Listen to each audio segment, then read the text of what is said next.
نحمده ونصلي على رسوله الكريم أما بعد فأعوذ بالله من الشيطان الرجيم بسم الله الرحمن الرحيم رب اشرح لي صدري ويسر لي أمري واحلل عقدة من لساني يفقهوا قولي ربنا زدنا علما. باب بر الوالدین وصلة الارحام، والدین کے ساتھ احسان کرنے اور رشتہ داروں کے ساتھ صلہ رحمی کرنے کا بیان۔ ریاض الصالحین کا یہ 40واں باب ہے جس کی ابتدا سورۃ النساء کی اس آیت سے ہوتی ہے، قال اللہ تعالی وَاعْبُدُوا اللَّهَ وَلَا تُشْرِكُوا بِهِ شَيْئًا وَبِالْوَالِدَيْنِ إِحْسَانًا وَبِذِي الْقُرْبَى وَالْيَتَامَى وَالْمَسَاكِينِ وَالْجَارِ ذِي الْقُرْبَى وَالْجَارِ الْجُنُبِ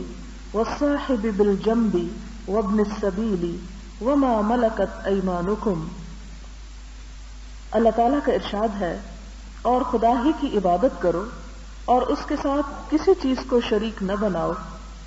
اور ماں باپ اور قرابت داروں، یتیموں اور محتاجوں، رشتہ دار ہمسایوں اور اجنبی ہمسایوں اور پاس بیٹھنے والوں اور مسافروں اور جو لوگ تمہارے قبضے میں ہوں، ان سب کے ساتھ احسان کرو۔ سورۃ النساء کی آیت نمبر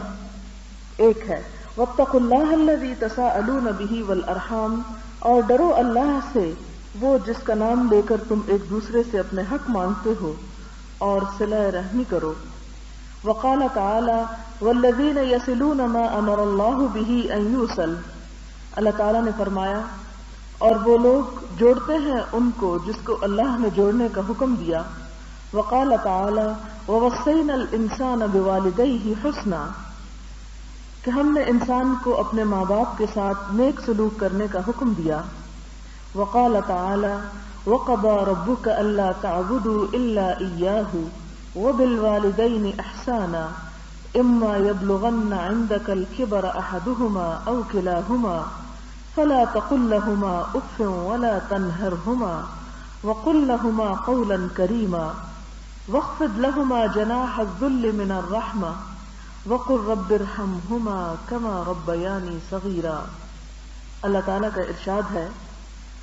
ہم نے انسان کو اپنے ماں باپ کے ساتھ نیک سلوک کرنے کا حکم دیا، نیز فرمایا اس کے سوا کسی کی عبادت نہ کرو اور ماں باپ کے ساتھ بھلائی کرتے رہو، اگر ان میں سے ایک یا دونوں تمہارے سامنے بڑھاپے تک پہنچ جائیں تو ان کو اف تک نہ کہنا اور نہ انہیں جھڑکنا، اور ان کے ساتھ بات ادب کے ساتھ کرنا، اور عجز و نیاز سے ان کے آگے جھکے رہو، اور ان کے حق میں دعا کرو کہ اے پروردگار، جیسا انہوں نے بچپن میں شفقت و محبت سے مجھے پالا ہے، تو بھی ان کے حال پر رحمت فرما۔ وقال تعالی، اور اسی طرح اللہ تعالیٰ نے فرمایا ووصینا الانسان بوالدیہ حملته امہ وہنا علی وہن وفصالہ فی عامین ان اشکر لی ولوالدیک، اور ہم نے انسان کو جسے اس کی ماں تکلیف پر تکلیف سہ کر پیٹ میں اٹھائے رکھتی ہے، پھر اس کو دودھ پلاتی ہے، اور آخر کار 2 برس میں اس کا دودھ چھڑانا ہوتا ہے، اس کے ماں باپ کے بارے میں تاکید کی ہے کہ میرا بھی شکر ادا کرتا رہ اور اپنے ماں باپ کا بھی۔ یہ اس بات کے شروع میں آیات قرآنی تھی جو آپ کے سامنے پڑھی گئی، اور اس کا ترجمہ بھی آپ نے دیکھا، جس سے آپ نے اس بات کا اندازہ لگا لیا ہوگا کہ اسلام میں حقوق اللہ اور حقوق العباد 2 الگ چیزیں نہیں ہیں، بلکہ دونوں ہی ساتھ ساتھ آتی ہیں۔ عموماً ہمارے ہاں یہ کہہ کر حقوق اللہ سے غفلت برتی جاتی ہے کہ وہ تو اللہ کا حق ہے، وہ تو چاہے معاف کر دے، لیکن اصل بات یہ ہے کہ بندوں کے حق ادا کیے جائیں، اور بندوں کے حقوق کی بھی جب ہم بات کرتے ہیں تو سب سے پہلا حق جس کا ہے ان کے حقوق کو پھر فراموش کر دیتے ہیں، جو کہ والدین کا ہے۔ دوسری بات یہاں پر آپ یہ دیکھ رہے ہیں کہ اللہ تعالیٰ اپنے حق کے بعد، یعنی اپنے حق کا سب سے پہلے ذکر کرتا ہے، اور اس کے بعد سب سے پہلا حق جس کا بتاتے ہیں وہ والدین کا حق ہے۔ اور والدین میں سے بھی آپ نے دیکھا کہ ماں کے حق کا ذکر بطور خاص ان آیات میں کیا گیا، اور پھر اس کے بعد تمام رشتہ داروں کے حقوق، اور پھر یتیموں، مسکینوں، معاشرے کے کمزور افراد کے حقوق، پڑوسی کے حقوق، اور ہر اس شخص کا حق بتایا گیا جو کسی بھی لحاظ سے انسان کے قریب رہتا ہو یا قریب بیٹھتا ہو۔ اور پھر نہ صرف یہ کہ قریب رہنے اور بسنے والوں کے حقوق، بلکہ مسافروں کے بھی، کہ جو ہر روز قریب نہ ہو، کبھی کبھار تمہارے ضرورت مند ہو تو ان کا حق بھی پورا کرو۔ اور اس کے ساتھ ہی وما ملکت ایمانکم، لونڈی غلام کے حقوق جو کہ معاشرے کا انتہائی کمزور طبقہ ہے۔ پھر ہم یہاں پر دیکھتے ہیں کہ والدین ہی کے حقوق کے بارے میں اس حد تک تلقین کی گئی کہ اما یبلغن عندک الکبر احدہما او کلاہما، کہ اگر ان میں سے کوئی ایک یا دونوں تمہارے پاس ہوں اور پھر وہ بڑھاپے کی عمر کو پہنچ جائیں تو ان کے ساتھ اور بھی زیادہ احسان برتنا، اس حد تک کہ فلا تقل لہما اف، انہیں اف تک نہ کہنا، وقل لہما قولا کریما، اور انہیں جھڑکنا بھی نہیں، اور ان کو بہت احترام کے ساتھ ان سے بات کرنا، یعنی بات کرنے کا انداز، اور ان کے ساتھ ایون اگر بات نہ بھی کر رہے ہو تو بہیو کرنے کا انداز بھی بتایا گیا کہ وَخْفِضْ لَهُمَا جَنَاحَ الذُّلِّ مِنَ الرَّحْمَةِ، کہ رحمت کے ساتھ، شفقت کے ساتھ، احترام کے ساتھ اپنے کندھے ان کے آگے جھکائے رکھنا، یعنی جسمانی پوسچر پر بھی اور جسمانی حیت پر بھی انسان کے چیک رکھا گیا کہ وہ اپنے کھڑے ہونے، بات کرنے اور اٹھنے بیٹھنے کے سٹائل پر بھی غور کرے، اور اس میں بھی کوئی ایسی چیز نہ ہو جو ادب و احترام کے خلاف جا رہی ہو۔ پھر ماں کے حقوق کا خاص طور پر ذکر کرتے ہوئے فرمایا کہ ماں جو ہے اپنے بچے کو تکلیف پہ تکلیف اٹھا کر پیٹ میں رکھتی ہے، جنم دیتی ہے، لہذا جب تم شکر ادا کرو انشکر لی ولوالدیک، تو جب اللہ کے شکر گزار ہو تو ساتھ ہی اپنے والدین کے بھی شکر گزاری کو یاد رکھو۔ اور ایک اور جگہ پر آپ صلی اللہ علیہ وسلم نے فرمایا کہ جو بندہ بندوں کا شکر گزار نہیں ہوتا وہ اللہ کا بھی شکر گزار نہیں ہوتا، اور بندوں میں جس کا حق سب سے زیادہ ہے، جس کی ڈیوٹی سب سے زیادہ ہے، جس کے احسانات سب سے زیادہ ہے، اس کا حق بھی سب سے زیادہ رکھا گیا اور سب سے زیادہ مقدم، یعنی سب سے آگے بھی رکھا گیا۔ اب ہم احادیث کو دیکھتے ہیں۔ پہلی حدیث ہے وعن ابی عبد الرحمن بن عبد الله بن مسعود رضی اللہ عنہ قال سألت النبي صلی اللہ علیہ وسلم أي العمل أحب إلى الله تعالى قال الصلاة على وقتها قلت ثم أي قال بر الوالدين قلت ثم أي قال الجهاد في سبيل الله متفق علیہ۔ حضرت عبداللہ بن مسعود بیان فرماتے ہیں کہ میں نے نبی صلی اللہ علیہ وسلم سے سوال کیا کہ اللہ کو کون سا عمل زیادہ پسندیدہ ہے؟ آپ صلی اللہ علیہ وسلم نے فرمایا نماز کا وقت پر ادا کرنا۔ میں نے عرض کیا پھر کون سا؟ فرمایا والدین کے ساتھ نیکی کرنا۔ میں نے عرض کیا پھر کون سا؟ فرمایا اللہ کے راستے میں جہاد کرنا۔ تو یہاں پر آپ دیکھ رہے ہیں کہ مختلف نیکی کے کاموں کی تفصیل بتائی گئی اور ان کے درجات بھی بتائے گئے۔ تو درجے میں سب سے پہلا کام حقوق اللہ میں سے آتا ہے کہ وقت پر نماز پڑھنا۔ جہاں تک وقت پر نماز پڑھنے کا تعلق ہے تو اس کی تاکید ایک اور حدیث سے ہمیں یوں معلوم ہوتی ہے کہ آپ صلی اللہ علیہ وسلم نے فرمایا کہ اول وقت میں نماز پڑھنا اللہ تعالیٰ کی رضامندی بھی ہے اور اس کی مغفرت کا وعدہ بھی ہے، لیکن دیر سے نماز پڑھنا، تاخیر کر کے پڑھنا، لیٹ کر کے پڑھنا، اس پر نہ تو اللہ تعالیٰ کی رضامندی اور نہ ہی مغفرت کا وعدہ ہے، چاہے تو بخش دے اور چاہے تو نہ بخشے۔ اور جیسا کہ آپ جانتے ہی ہیں کہ دیر سے نماز پڑھنا تو خاص طور پر منافقین کی صفت قرار دیا گیا کہ منافق، قرآن پاک میں بھی فرمایا کہ وہ جب نماز کے لیے آتے ہیں تو وہ کسمساتے ہوئے آتے ہیں، مارے بندھے آتے ہیں، ان کا دل نہیں چاہتا۔ اور حدیث میں اس کی تفصیل یوں بتائی گئی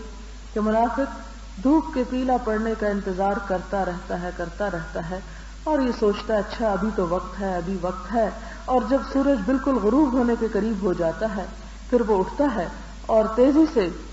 چند ٹھونگے زمین پر لگا لیتا ہے، جس طرح کے مرغ دانہ چننے کے لیے زمین پر ٹھونگ مارتا ہے، اور اس نماز میں وہ اللہ کو بالکل بھی یاد نہیں کرتا۔ تو نماز صرف پڑھنے کا نام نہیں بلکہ قائم کرنے، ادا کرنے کا نام ہے، اور اسی ادائیگی کی ایک شرط ہے کہ ان الصلاۃ کانت علی المؤمنین کتابا موقوتا، کہ نماز مومنین پر وقت کی پابندی کے ساتھ فرض کی گئی، اور وقت کی پابندی میں بھی اول وقت۔ اس کے بعد جو حقوق العباد میں سب سے بہترین کام انسان کو بتایا گیا وہ ہے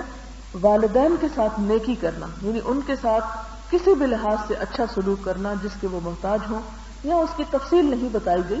یہ ہر انسان کی اپنی چوائس پر چھوڑ دیا گیا، اپنے حالات اور اپنی ضرورت پر چھوڑ دیا گیا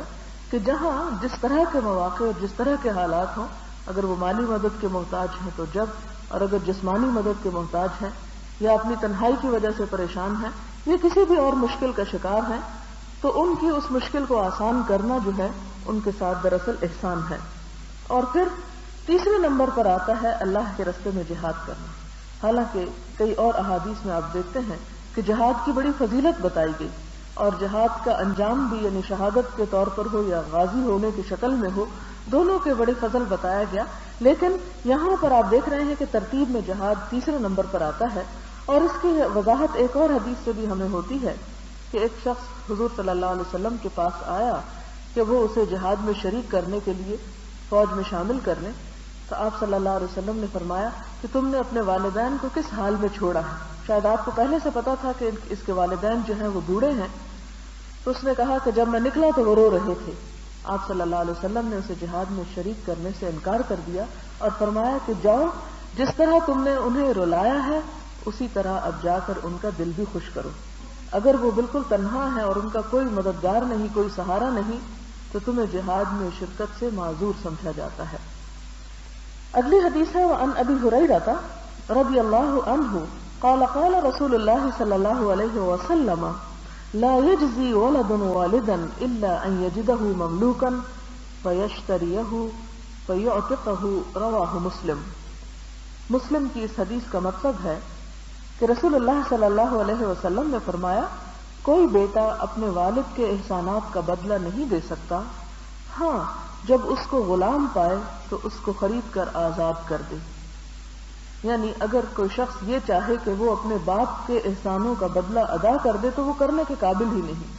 ممکن ہی نہیں۔ ہاں ایک شکل ہے، اور یہاں صرف باپ کا ذکر کیا گیا ہے، ماں کا نہیں، کیونکہ ماں کے احسانات پھر باپ کے مقابلے میں کہیں زیادہ ہے۔ اور وہ کیا طریقہ ہے کہ اگر کوئی شخص کہیں دیکھے کہ باپ غلام ہے تو پھر اس کو اپنا مال دے کر چھڑا لے، تو ایسی شکل میں وہ اس احسان کا بدلہ ہو سکتا ہے۔ اگلی حدیث ہے حضرت ابو ہریرہ سے کہ ان رسول اللہ صلی اللہ علیہ وسلم قال من كان يؤمن بالله واليوم الآخر فليكرم ضيفه ومن كان يؤمن بالله واليوم الآخر فليصل رحمه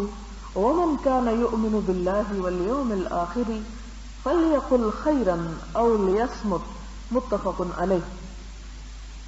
حضرت ابو ہریرہ بیان فرماتے ہیں کہ رسول اللہ صلی اللہ علیہ وسلم نے فرمایا جو شخص اللہ اور آخرت کے دن پر ایمان رکھتا ہے وہ اپنے مہمان کی عزت کرے، اور جو شخص اللہ اور آخرت کے دن پر ایمان رکھتا ہے وہ صلہ رحمی کرے، اور جو شخص اللہ اور آخرت کے دن کو تسلیم کرتا ہے تو وہ بھلائی کی بات کہے یا خاموش رہے۔ یہ بخاری اور مسلم کی روایت ہے، جس سے ہمیں یہ پتہ چلتا ہے کہ انسان کے اعمال کا دار و مدار اس کے ایمان پر ہے۔ جتنا بہترین ایمان ہوگا اتنا ہی اس کا اظہار بہترین ہوگا۔ اور یہاں پر ایک چیلنج کے انداز میں یہ کہا گیا کہ اگر تم دعویٰ کرتے ہو کہ خدا کو اور آخرت کو مانتے ہو تو پھر تمہارے اعمال ان لوگوں جیسے نہیں ہونے چاہیے کہ جن کو اپنے اختتام کے بعد کسی حساب کتاب کا کوئی فکر ہی نہ ہو، بلکہ کیا ہونا چاہیے کہ اگر تم یہ دعویٰ کرتے ہو تو پھر سب سے پہلا کام یہاں کیا بتایا گیا کہ مہمان کی عزت کرو۔ اب یہاں آپ دیکھتے ہیں کہ اس پورے باب میں صرف والدین نہیں بلکہ اس کے علاوہ بھی معاشرے کے جتنے دوسرے افراد ہیں ان سب کے حقوق کا ذکر کیا گیا۔ یہاں مہمان کی عزت، اور مہمان کی عزت کے بارے میں آپ جانتے ہیں کہ مہمانی جو ہے وہ 3 دن تک ہوتی ہے، اور اس میں یہ کہ 3 دن تک اسے یعنی انسان خود تکلیف اٹھا کر بھی اور خود مشکل اٹھا کر بھی اس کا آرام کا، سکون کا، کھانے پینے کا، اس کی خوشی کا خیال رکھے۔ ہاں 3 دن کے بعد پھر وہ اپنے گھر کے افراد ہی کی طرح ہو جاتا ہے کہ جس طرح وہ تمام کاموں میں شرکت کرتے ہیں یا شریک ہوتے ہیں، مددگار ہوتے ہیں، اس طرح وہ بھی انہی کے ساتھ ویسا ہی رہے۔ یہاں پر فرمایا کہ جو اللہ اور یوم آخرت کو مانتا ہے وہ مہمان کی عزت کرے، فَلْيُكْرِمْ ضَيْفَهُ، اور جو شخص اللہ اور آخرت کے دن پر ایمان رکھتا ہے وہ صلہ رحمی اختیار کرے، یعنی رشتہ داروں سے جڑا رہے، اور جو اللہ اور آخرت کے دن کو تسلیم کرتا ہے تو وہ بھلائی کی بات کہے یا چپ رہے، یعنی دو ہی اختیار دیے گئے کہ یا تو بات کرو تو اچھی بات کرو تاکہ تمہارے نامہ اعمال میں اس کی نیکی لکھی جائے، اور اگر تمہیں کوئی بھلی بات کرنے کا ڈھنگ نہیں آتا یا تمہارے پاس اس وقت ہے ہی نہیں، تو پھر بری بات کرنے سے، کسی کی دل آزاری کرنے سے، کسی کی غیبت کرنے سے، کسی پہ تہمت لگانے سے، کسی کو برا بھلا کہنے سے بہتر ہے کہ تم پھر خاموشی اختیار کرو، تاکہ اگر دائیں طرف کا نامہ اعمال وزنی نہیں ہو رہا تو ایٹ لیسٹ بائیں طرف کا اپنی جگہ پر ہی رہے۔ وَأَنْهُ قَالَ قَالَ رسول اللہ صلی اللہ علیہ وسلم ان اللہ تعالی خلق الخلق حتى اذا فرغ منهم قامت الرحم فقالت هذا مقام الاعوذ بك من القطيعة، قال نعم، اما ترضين ان اصل من وصلك واقطع من قطعك، قالت بلى، قال فذلك لك، ثم قال رسول الله صلى الله عليه وسلم اقرأوا ان شئتم فهل عسيتم ان توليتم ان تفسدوا في الارض وتقطعوا ارحامكم، اولئك الذين لعنهم الله فاصمهم واعمى ابصارهم، متفق عليه۔ وفي رواية للبخاري فقال الله تعالى من وصلك وصلته ومن قطعك قطعته۔ حضرت ابو ہریرہ رضی اللہ تعالی عنہ بیان کرتے ہیں کہ رسول اللہ صلی اللہ علیہ وسلم نے فرمایا، بے شک اللہ تعالیٰ نے مخلوقات کو پیدا فرمایا، جب ان کے پیدا کرنے سے فارغ ہو گیا تو صلہ رحمی کھڑی ہوئی، اور اس نے کہا کہ یہ مقام اس شخص کا ہے جو تیرے ساتھ قطع رحمی سے پناہ چاہے۔ فرمایا ہاں، کیا تو پسند نہیں کرتی کہ میں اس شخص کے ساتھ احسان کروں گا جو تجھے قائم رکھے گا، اور اس شخص سے قطع تعلق کر لوں گا جو تجھ سے تعلق قطع کر لے گا۔ صلہ رحمی نے کہا کہ بالکل درست ہے۔ اللہ تعالیٰ نے فرمایا یہ تیرا مقام ہے۔ پھر رسول اللہ صلی اللہ علیہ وسلم نے فرمایا اس کے ثبوت میں ذیل کی یہ آیت پڑھو کہ اے منافقو، تم سے عجب نہیں کہ اگر تم حاکم ہو جاؤ تو ملک میں خرابی کرنے لگو اور اپنے رشتوں کو توڑ ڈالو۔ یہی لوگ ہیں جن پر خدا نے لعنت کی ہے اور ان کے کانوں کو بہرا اور ان کی آنکھوں کو اندھا کر دیا ہے۔ یہ بخاری اور مسلم کی روایت ہے۔ بخاری ہی کی ایک اور روایت میں ہے کہ اللہ تعالیٰ نے فرمایا جو تجھے ثابت رکھے گا میں اس کو ملاؤں گا، اور جو تجھ سے قطع تعلق کرے گا میں اس سے تعلق منقطع کر لوں گا۔ یہ حدیث بھی صلہ رحمی کے بارے میں ہے۔ حضرت ابو ہریرہ سے روایت ہے کہ اللہ تعالیٰ جب مخلوقات کو تخلیق کیا، یعنی جب زمین آسمان پیدا ہوئے اور جب اس کے درمیان ہر چیز کو پیدا کیا گیا اور ان سے فارغ ہوا، تو اس وقت رحم کو بھی پیدا کیا جا چکا، یعنی رحم جس سے انسانی رشتے وجود میں آتے ہیں۔ یعنی ایک رحم تو وہ ہے جو ماں کا اسے ہوم کہا جاتا ہے، اور اسی سے پھر وہ رشتے کہ جو اس کی وجہ سے، یعنی انسان جب بڑھتے ہیں تو آپس میں تعلق داریاں پیدا ہوتی ہیں، یعنی کوئی بھی انسان ماں کے پیٹ کے بغیر تو جنم نہیں لیتا، تو اس سے جو تعلق داریاں پیدا ہوتی ہیں وہ باہم پھر صلہ رحمی، یعنی رحم کو جوڑنا، یعنی اس رحم کے صلے میں یا نتیجے میں جو کچھ باہم تعلق بنے ان کو قائم رکھنا، اس کی طرف اشارہ ہے کہ وہ رحم یا صلہ رحمی اس کو آپ یہاں کہہ لیں کہ وہ اللہ کے حضور کھڑی ہو گئی اور کہنے لگی کہ اللہ یہ وقت ہے اور یہ مقام ہے اور یہ جگہ ہے کہ تیرے سے پناہ لی جائے، یعنی تیری پناہ لی جائے، تیری پناہ میں آیا جائے۔ کس بات سے؟ کہ مجھے کوئی کاٹے۔ تو اللہ تعالیٰ نے فرمایا کہ کیا تو یہ بات پسند کرتی ہے کہ جو تجھے کاٹے میں اسے اپنی رحمت سے کاٹ دوں اور جو تجھے جوڑے میں اسے اپنی رحمت سے جوڑ لوں؟ تو اس پر وہ صلہ رحمی جو تھی وہ راضی ہو گئی اور اس نے کہا ہاں میں اس پر راضی ہوں۔ تو اسی پر حضور صلی اللہ علیہ وسلم نے پھر یہ آیت پڑھی قرآن پاک کی کہ جو لوگ صلہ رحمی نہیں کرتے ان کے اوپر اللہ تعالیٰ نے اپنی لعنت فرمائی ہے، اور وہ کون ہے کہ جن کے کانوں کو بہرا اور جن کی آنکھوں کو اندھا کر دیا ہے۔ کہ پھر وہ کسی بھی رشتے اور کسی بھی ویلیو کا خیال نہیں رکھتے، اور جو شخص صلہ رحمی کرنا نہیں جانتا وہ سنگ دل ہے، وہ سخت دل ہے، پھر اس کے دل میں انسانیت کی کوئی محبت اور کوئی احترام ہو نہیں سکتا. یعنی جو اپنوں کے ساتھ حقیقی بھلائی نہیں کر سکتا وہ پھر کسی اور کا خیر خواہ بھی ہو نہیں سکتا. لہذا یہ انسان کے احترام اور انسان کی حیثیت اور حقیقت کو واضح کرنے کے لیے ایک معیار بتا دیا گیا اور ایک سٹینڈرڈ بتا دیا گیا کہ ایک انسان جو اپنے رشتہ داروں سے جوڑے گا وہ معاشرے کا ایک بہترین فرد ہوگا اور اللہ کی رحمت سے جڑا رہے گا، اور جو ایسا نہیں کرے گا وہ بدترین انسان ہے، بدبخت انسان ہے. اور بخاری کی روایت کا مطلب ہے کہ اللہ تعالیٰ نے فرمایا من وصلک وصلتہ، جس نے تجھے ملایا میں اسے اپنے سے ملاؤں گا، یعنی اپنے سے جوڑے رکھوں گا، اپنی رحمت سے جوڑے رکھوں گا، اور جو تجھ سے قطع تعلق کرے گا میں اس سے تعلق ختم کر دوں گا، یعنی اسے اپنی رحمت میں پناہ نہیں دوں گا. اگلی حدیث ہے وعنہ رضی اللہ عنہ قال جاء رجل الى رسول الله صلی اللہ علیہ وسلم فقال یا رسول اللہ من احق الناس بحسن صحابتی قال امك قال ثم من قال امك قال ثم من قال ابوك متفق علیہ. وفي روایت یا رسول اللہ من احق بحسن الصحبة قال امك ثم امك ثم امك ثم اباك ثم ادناك والصحابة بمعنى الصحبة. بخاری کی کتاب الادب کی اس حدیث کا مطلب یہ ہے، حضرت ابو ہریرہ بیان کرتے ہیں کہ ایک آدمی رسول اللہ صلی اللہ علیہ وسلم کی خدمت میں آیا اور عرض کیا یا رسول اللہ کون زیادہ حقدار ہے کہ میری رفاقت اس کے ساتھ بہتر ہو، یعنی میرا ساتھ اس کے ساتھ سب سے اچھا ہو، میرا سلوک اس کے ساتھ سب سے اچھا ہو. فرمایا تیری ماں. اس نے عرض کیا پھر کون؟ آپ نے فرمایا تیری ماں. اس نے عرض کیا پھر کون؟ فرمایا تیرا باپ. یہ بخاری اور مسلم کی روایت ہے. ایک اور روایت میں ہے کہ یا رسول اللہ کون زیادہ حقدار ہے کہ میں اس کے ساتھ احسان کروں؟ فرمایا تیری ماں، پھر تیری ماں، پھر تیری ماں، پھر تیرا باپ، پھر تیرا قریبی رشتہ دار. تو گویا یہاں پر پھر انسانوں میں نیک سلوک کرنے کے درجات واضح کر دیے گئے کہ سب سے بہترین سلوک کیے جانے کا مستحق انسانی رشتوں میں ماں کا رشتہ ہے، اور ماں کے یہاں پر 3 درجے ہیں، اس کے بعد باپ کا ہے اور اس کے بعد دوسرے رشتہ داروں کا ہے. اگلی حدیث ہے وعنہ عن النبی صلی اللہ علیہ وسلم قال رغم انف ثم رغم انف ثم رغم انف من ادرک ابویہ عند الکبر احدهما او کلاهما فلم يدخل الجنہ. رواہ مسلم.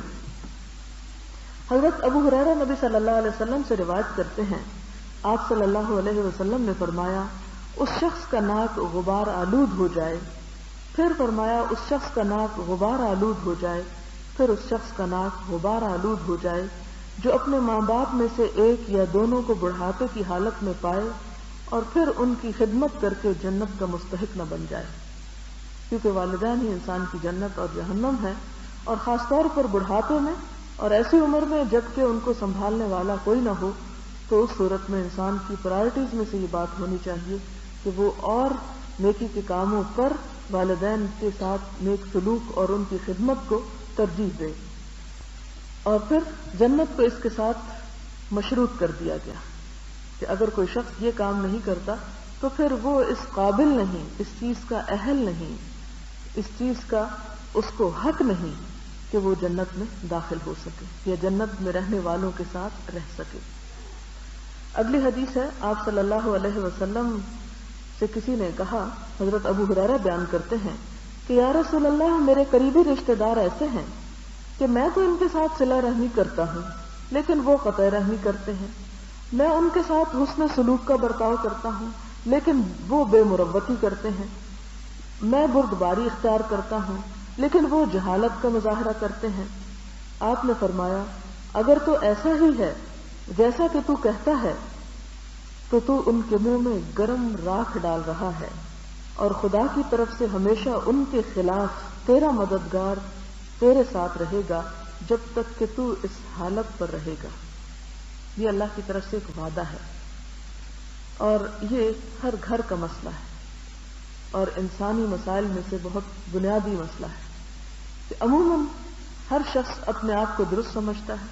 اور دوسرے فریق کو غلط سمجھتا ہے،